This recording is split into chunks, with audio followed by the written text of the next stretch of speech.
Nahaharap sa tatlong kaso ng unjust vexation ang kilalang vlogger na si Vitaly Zdorovetsky matapos mambastos at mangharas ng mga Pilipino sa Bonifacio Global City.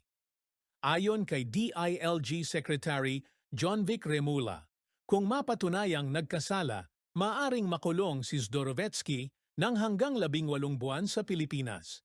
Hindi rin siya maaaring i-deport sa Russia or US dahil hindi siya tinatanggap ng alinmang bansa.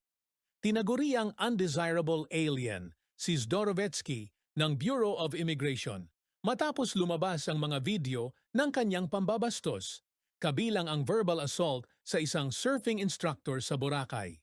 Humingi umano ng tawad ang vlogger gamit ang mental health bilang dahilan, ngunit tuloy ang kaso laban sa kanya.